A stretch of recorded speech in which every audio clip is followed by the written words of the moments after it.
Recently, when I was doing a bit of research for the last 3DS video on the channel, I rediscovered a quote from Yokoi Gunpei, the inventor of the Game & Watch and Game Boy. The Nintendo way of adapting technology is to not look for the state of art, but to utilize mature technology that can be mass-produced cheaply. What he's referring to there is his philosophy of lateral thinking with withered technology. Lateral thinking is a way of problem solving that is creative, like approaching problems from a completely different angle. And in this context, withered technologies refers to seasoned or matured technologies. In other words, it's about creating something new and unique out of things that are on hand and proven. While Gunpei tragically died in a traffic accident in '97, his philosophy seems to be still well and alive today at Nintendo. Evidence being, of course, their consoles. I like to call this philosophy the Nintendo way, which is a reference to the Toyota way. While the Nintendo way might be the reason for the company's overall success, this approach doesn't always work out in every situation. In fact, it's probably the reason people complain that Nintendo's consoles are often not as powerful as their competitors. So today we'll look at various Nintendo consoles and how the Nintendo way shaped them. Nintendo's handheld lineup has been very successful, and it shows off their philosophy quite well. So we'll start there first, and then we'll talk about their home consoles. At the end, we'll look at the Switch because that's where the handheld and home console paths merge. These days, we're pretty spoiled when it comes to mobile entertainment. Cell phones do most things that most people want to do. The dream of a pocket computer has been a reality for a while now. But things were a bit different in the 80s. The 1980s is when portable electronics, meant for entertainment, really took off. Radios, cassette players, and even portable TVs. And then there's the Game & Watch, the first successful handheld video game product. I'm not sure if you could consider this a console, because each handheld is its own game. The anatomy of these things is pretty simple. A couple of buttons, a segmented LCD screen, and a CPU from Sharp. Technologically speaking, it's nothing revolutionary. The handheld calculator wars led to rapid advancements in the field of electronics. Components were both becoming smaller and cheaper to produce, and Nintendo took advantage of that. While Game & Watch games came in many different shapes and sizes, and control schemes, they did have some common elements in terms of functionality. It was also a timekeeping device and even had an alarm, so that meant if you were traveling, you didn't even need to bring an alarm clock with you. Just set the alarm, swing out the little stand to prop it up, and you're good to go. One thing that still impresses me about these things is how fun a lot of the games still are. The secret is simple and easy to understand gameplay. The games start out easy and slow, which allows you to get a grip on how the controls work, but as you keep playing it, the game speeds up, meaning you have to get better at it. And if that's still too easy, choose Game B, which speeds things up even more. But I think some of the games were a bit too ambitious, like Zelda for example. I don't think it's particularly fun to play, it's just too complicated for a game system that uses a segmented LCD. The Game & Watch is a great example of Nintendo implementing mature technology while innovating on how it's used. And some lasting innovations we got with the Game & Watch is the D-pad and the dual-screen clamshell design. The Game Boy came out in 1989, and wow, what an advancement that was from the Game & Watch. The clock and alarm functions were gone, but new for the Game Boy were interchangeable games in the form of cartridges, a standardized control scheme based on the Famicom and NES, and perhaps most importantly, a dot matrix display. That was the game changer. Now it was possible to play NES-style games on the go. Other improvements were sound capabilities, as well as a wheel that allowed contrast to be adjusted to suit more lighting conditions. You could even connect multiple Game Boys together for multiplayer. This all sounds pretty good, but of course, there were still things that were not ideal. There was no front or backlighting for the screen, except for the Game Boy Light, which Nintendo kept for their home market, and the screen still wasn't in color. Some of Nintendo's competitors managed to cram much more into their handhelds. The Atari Lynx, Turbo Express from NEC, and Sega Game Gear all had lit color LCD screens. But they also were more expensive and had shorter battery life. The Game Boy was $89.95 US at launch. The Lynx was twice as expensive at $180, and the Turbo Express, which was a portable TurboGrafx 16, was a whopping $250. When it was released, the Game Gear was $150, but that made the Game Boy still just a third of the price of the Game Gear. The Game Gear was, however, able to compete to some degree with the Game Boy because it was cheaper than the other color screen handhelds. Price is extremely important, and a lot of people don't really appreciate the impact it has on sales.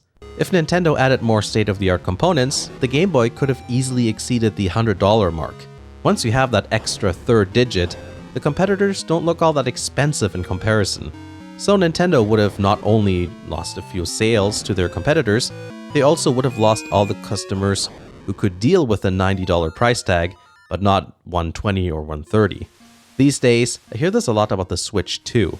I wish it was more powerful, had a glass screen, and better battery life. You know, that sort of thing. Well, that would not only bring up the price, but make the system bigger. More power equals more power demand, which means bigger battery. And let's say this would increase the price by, $50. That's still enough for a parent to not buy their kid a Switch for Christmas or their birthday. Little Johnny will be fine with his 3DS. Another thing that helped the Game Boy was its roster of games. It's not like the other systems didn't have any good games. Sega, for example, had of course their own successful franchises, but Nintendo had such established and well-known franchises even back then. Something like that gives a potential buyer the confidence that their purchase will be worth it. And then in the late 90s, Pokémon gave the console a second wind. Nintendo's policy of only using mature technology continued on with the Game Boy Color and Advance. Still no lit screens, but graphics improved and backwards compatibility was still preserved. And in the end, the Game Boy Advance SP did have a lit screen. But things started getting interesting in the 2000s. Sony had won the 5th generation home console war and was winning the 6th with its PS2. Sony wanted to do the same thing in the handheld market. They've had a long history of success with consumer electronics. Walkman and Discman music players were revolutionary. Sony's superior Trinitron TVs caressed the eyeballs of millions. And if your parents recorded your first steps as a baby in the 80s or 90s, then it was most likely recorded on a Sony camcorder. And if that wasn't the case, it was still on an 8mm videotape, which is a format Sony had a hand in. If anyone could dethrone Nintendo, it was Sony. The result of that effort was the PlayStation Portable. The PSP was a powerhouse. It promised home console-like graphics, but in a mobile package. The button layout was really close to that of, a regular controller. It even had an analog stick. The lit LCD widescreen was amazing. You could even use it to listen to music, and it had Wi-Fi. In my high school, several kids used the PSP for gaming and listening to music instead of getting an iPod and a DS or whatever. But Nintendo wasn't just gonna sit on their laurels. They also created their new generation handheld system. In fact, it was released before the PSP, and this time it wasn't just an evolution of the Game Boy like the Game Boy Color or Game Boy Advance, but it still adhered to the Nintendo way. Old tech used in a new and innovative way. The clamshell case wasn't just an evolution of the GBA SP, but with its dual screens, it's actually a design taken from Nintendo's Game & Watch days. The two screens, combined with the lower touchscreen, allowed developers to try new things. Some games merely offset overlays and menus onto the other screen to keep the main screen free of clutter, while others incorporated both screens and touch functions for an experience that you couldn't get with any other system. Some games even made use of the microphone, something Nintendo had incorporated into the Famicom all those years ago. The screens were not breathtaking, they weren't particularly high-res or large, the touchscreen was resistive, which is a bit old school, and the GBA backwards compatibility was a nice extra feature, even if they did remove it at the end with the DSi and DSi XL. The launch price of the DS was $150 US, with the PSP costing a whopping $100 more. Price advantage to Nintendo again. At the time, touchscreen technology was a novelty and seemed really futuristic. Despite being used on PDAs and stuff like that, most people haven't really used touchscreens then, so that was quite an attractive feature. The clamshell design was also handy because it protected the screens from scratches and dirt, and the relatively tame hardware allowed battery life to be really good. Both systems ended up going through multiple price drops and hardware iterations. In the end, Nintendo won. In fact, the DS is the most successful handheld system ever, beating even the Game Boy. But Sony put up a great challenge, especially when you consider that Nintendo has Pokémon for their system. Nintendo couldn't allow themselves to take things easy like they did in the 90s. This is why we saw multiple redesigns, the first being the DS Lite, and then the DSi and DSi XL. The 3DS was more evolutionary in comparison. It had good improvements over the DS, but people weren't too interested in the 3D function, yet it managed to beat out the PSP's successor, the PlayStation Vita. A lot of that is Sony's fault. Sony could have had so much more success if they approached the system in a different way. But at this time, cell phones were now also encroaching on Nintendo's handheld market share, and it was clear that they had to try something different. But we'll get to that. The Nintendo way worked great on handhelds, but the results of their home console endeavors were a bit less consistent. A great example of the Nintendo way not working out that well was the Nintendo 64. Despite the N64 having some of the most memorable games of not just the era, but of all time, it just didn't do that well in sales. Nintendo stubbornly opted to keep using cartridges. This was not a good move at all, as developers were quite happy to switch over to the PlayStation and make use of the space CDs provided. Even if it took like 5 million years to load some of these games, jeez. Nintendo didn't quite get their act together with the GameCube either. I love the GameCube. It's one of my favorite consoles ever, along with the Wii U, but once again the problem was the storage medium. The mini DVD style discs are pretty cool and unique looking, but that's half the space compared to a full-size DVD, and that's not counting dual-layer DVDs. And the PS2 could play DVDs, which was a huge advantage over the GameCube. The Wii, on the other hand, is an almost perfect example of the Nintendo way. The Wii was still PowerPC based, making it essentially a slightly souped-up GameCube. The motion control technology is relatively simple, which is why Nintendo managed to implement it rather cheaply. IR technology wasn't all that new, and neither were accelerometers. Later on, a gyroscope was added and made the controls less wonky. Motion controls were such a big deal at the time. I remember the hype the system had when it was still known as the Revolution. It seemed like such a futuristic concept. The fact that gestures could be somehow translated into a gaming environment. The system was really popular at the beginning, as you probably know, but interest dropped off towards the end of that generation. Some problems the Wii had was the fact that it didn't have HDMI at a time where moving to HD was a big deal, and the graphics looked pretty outdated compared to the PS3 and Xbox 2. People also thought that the motion controls were a bit overused and started to become a bit of a gimmick. The Wii U could not continue the success the Wii had started. Again, the system was PowerPC based, meaning it still shared a bloodline with the GameCube. In fact, modded Wii U's can play GameCube games rather well, by the way, just in case you're interested there. Nintendo's plan with the Wii U was to upgrade their existing hardware to be more powerful, keep the Wii's functionality, and add a tablet, which was at the time a relatively new thing. Like with the DS and 3DS, the Wii U tablet used a resistive touchscreen to save on costs. The problem was that the Wii U was confusing to people. Occasionally, coworkers would ask me what the Wii U was all about, and each and every one of them would end up disappointed that the tablet had to be in proximity of the console. They thought the tablet was the console, which you could just bring around with you anywhere. I've also heard about people thinking that the Wii U was just an add-on to the Wii, so it seems that the name didn't help in regards to marketing. The lessons learned with the Wii U have all been applied to the Switch. Now the system is the tablet, and it can do what it can do because of all the advancements in the realm of smartphones and tablets. Instead of refreshing their hardware like they've been doing for over a decade, Nintendo decided to move away from the PowerPC platform they were so used to and base the Switch on the NVIDIA Tegra X1 platform, which is also used in the NVIDIA Shield TV, a relatively affordable micro-console set-top box thing. Everything else on the Switch is pretty standard stuff in terms of tech. It uses the usual cell phone tech for motion controls, which work much more smoothly compared to the Wii and Wii U.